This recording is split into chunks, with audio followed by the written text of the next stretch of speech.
ଆଜି ଆମେ ପୌରାଣିକ ବିଷୟବସ୍ତୁ ଉପରେ କିଛି ପ୍ରଶ୍ନର ସଠିକ୍ ଉତ୍ତର ନେଇ ଆସିଛୁ। ଆସନ୍ତୁ ଆମେ ଆଧ୍ୟାତ୍ମିକ ଓ ପୌରାଣିକ ବିଷୟବସ୍ତୁର କିଛିଟା ଚର୍ଚ୍ଚିତ ପ୍ରଶ୍ନ ଓ ତାହାର ସଠିକ୍ ଉତ୍ତର ଜାଣିବା। ଫ୍ରେଣ୍ଡସ୍, ମୁଁ ସୁଜାତା ଆପଣମାନଙ୍କୁ ସ୍ୱାଗତ କରୁଛି ମୋ ୟୁଟ୍ୟୁବ୍ ଚ୍ୟାନେଲକୁ। ଆଜିର ବିଷୟରେ ଆମେମାନେ କିଛି ଆଧ୍ୟାତ୍ମିକ ପ୍ରଶ୍ନ ଉତ୍ତର ବିଷୟରେ ଜାଣିବା, ଯାହା ବହୁ ଚର୍ଚ୍ଚିତ ହୋଇ ରହିଅଛି। ଆସନ୍ତୁ ପ୍ରଥମ ପ୍ରଶ୍ନଟି ଜାଣିବା। ପୁରୀରେ ଥିବା ପ୍ରସିଦ୍ଧ ପ୍ରଭୁ ଶ୍ରୀ ଜଗନ୍ନାଥଙ୍କ ମନ୍ଦିରର ନାମ କ'ଣ? ଏହାର ସଠିକ୍ ଉତ୍ତର ହେଉଛି ଶ୍ରୀମନ୍ଦିର ବା ବଡ଼ ଦେଉଳ। ଏହା ତ ଆପଣମାନେ ସମସ୍ତେ ଜାଣିଥିବେ।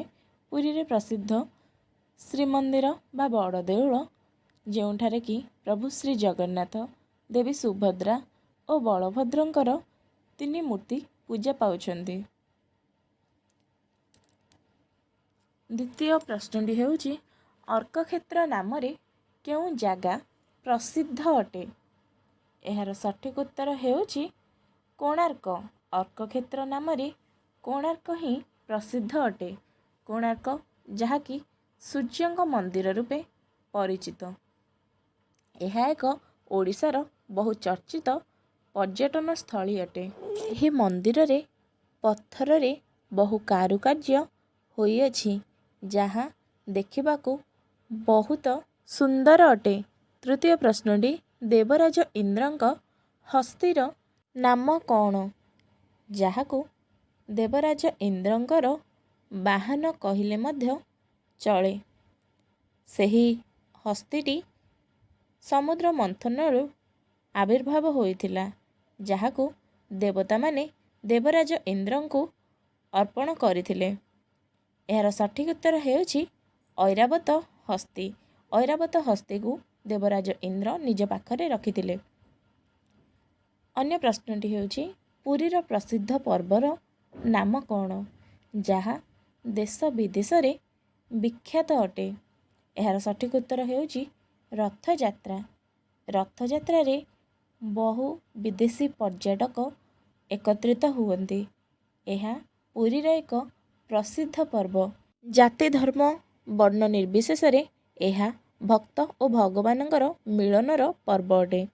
ଅନ୍ୟ ପ୍ରଶ୍ନଟି ହେଉଛି ନାରାୟଣ ନାରାୟଣ ଜପିବାରେ କିଏ ପ୍ରସିଦ୍ଧ ଅଟନ୍ତି? ନାରାୟଣ ନାରାୟଣ ଜପିବାରେ ନାରଦ ମୁନି ପ୍ରସିଦ୍ଧ ଅଟନ୍ତି। ନାରଦ ମୁନି ସବୁବେଳେ ନିଜ କଣ୍ଠରେ ନାରାୟଣଙ୍କର ନାମ ଜପ କରିଥାନ୍ତି। ଆସନ୍ତୁ ଅନ୍ୟ ଏକ ପ୍ରଶ୍ନଟି ଦେଖିବା।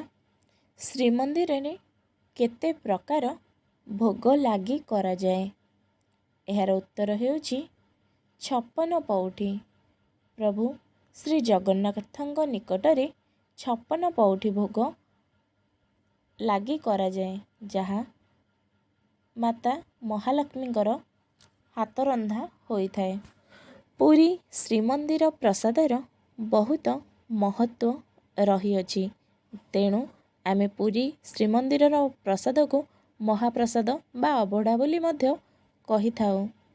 ଆସନ୍ତୁ ଆଉ ଏକ ପ୍ରଶ୍ନ ଦେଖିବା ଓ ତାର ଉତ୍ତର କ'ଣ ବାଛିବା। ଦେବତାମାନଙ୍କ ସେନାପତି କିଏ ଅଟନ୍ତି? ଦେବତାମାନଙ୍କ ସେନାପତି ଅଟନ୍ତି କାର୍ତ୍ତିକେୟ। କାର୍ତ୍ତିକେୟ ଦେବଦେବ ମହାଦେବଙ୍କର ପୁତ୍ର ଅଟନ୍ତି।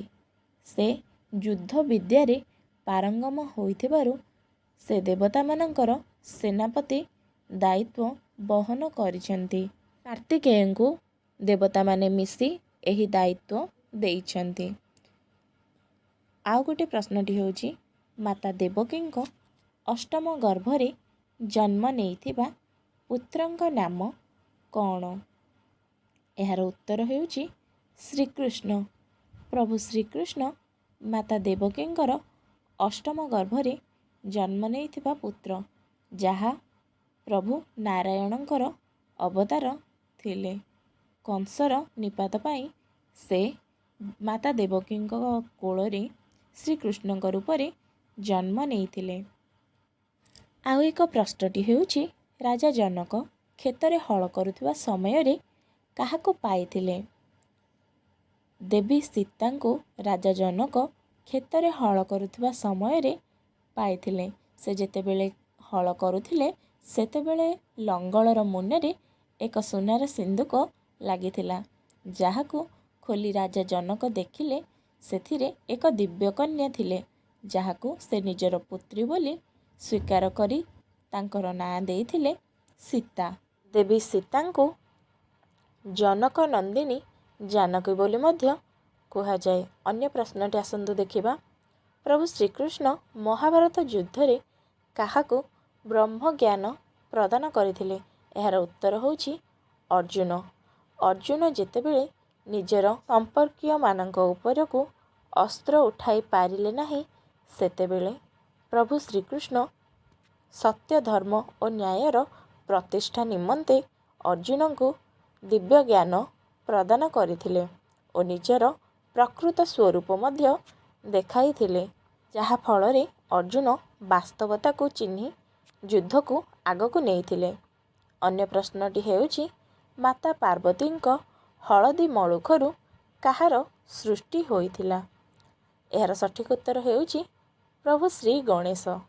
ମାତା ପାର୍ବତୀ ଯେତେବେଳେ ସ୍ନାନ କରୁଥିଲେ ସେ ହଳଦୀ ମଳଖରୁ ଏକ ସୁନ୍ଦର ଶିଶୁକୁ ସୃଷ୍ଟି କରିଥିଲେ ଓ ତାକୁ ଜୀବଦାନ ମଧ୍ୟ ଦେଇଥିଲେ, ଯାହାକୁ ଆମେ ଅଗ୍ରପୂଜ୍ୟ ପ୍ରଭୁ ଶ୍ରୀ ଗଣେଶଙ୍କ ରୂପରେ ଜାଣୁ। ପ୍ରଭୁ ଶ୍ରୀ ଗଣେଶଙ୍କୁ ବିଘ୍ନ ବିନାଶକ ଶ୍ରୀ ଗଣେଶ ବୋଲି ମଧ୍ୟ କୁହାଯାଏ। ପ୍ରତ୍ୟେକ ଶୁଭ କର୍ମରେ ପ୍ରଥମେ ପ୍ରଭୁ ଶ୍ରୀ ଗଣେଶଙ୍କୁ ପୂଜା କରାଯାଇଥାଏ। ଆପଣମାନେ ଯଦି ଆମ ଓଡ଼ିଆ ପରମ୍ପରା ଓ ପର୍ବପର୍ବାଣି ବିଷୟରେ ଜାଣନ୍ତି, ତେବେ ଦୟାକରି ଏହି ପ୍ରଶ୍ନର ଉତ୍ତର କମେଣ୍ଟ ମାଧ୍ୟମରେ ଜଣାଇବାକୁ ଚେଷ୍ଟା କରିବେ। ଆପଣମାନଙ୍କ ପାଇଁ ପ୍ରଶ୍ନଟି ହେଉଛି ରଥଯାତ୍ରା କେଉଁ ଓଡ଼ିଆ ମାସରେ ପାଳନ କରାଯାଏ? ରଥଯାତ୍ରା ଆମ ଓଡ଼ିଆମାନଙ୍କ ପାଇଁ ଏକ ପ୍ରସିଦ୍ଧ ପର୍ବ ଅଟେ। ଏହାକୁ ଦେଶ ବିଦେଶରେ ବହୁ ଲୋକ ପ୍ରତୀକ୍ଷା କରିଥାନ୍ତି। ତେଣୁ ଏହି ପ୍ରଶ୍ନର ମାନଙ୍କୁ ଯଦି ଭିଡ଼ିଓଟି ଭଲ ଲାଗିଛି ତେବେ ଦୟାକରି ଲାଇକ୍, ସେୟାର ଆଣ୍ଡ ସବସ୍କ୍ରାଇବ୍ କରିନେବେ, ଯାହାଫଳରେ ମୁଁ ଆଉ ନୂଆ ନୂଆ ଭିଡ଼ିଓ କରି ଆପଣମାନଙ୍କ ନିକଟରେ ପହଞ୍ଚାଇବାକୁ ଚେଷ୍ଟା କରିବି।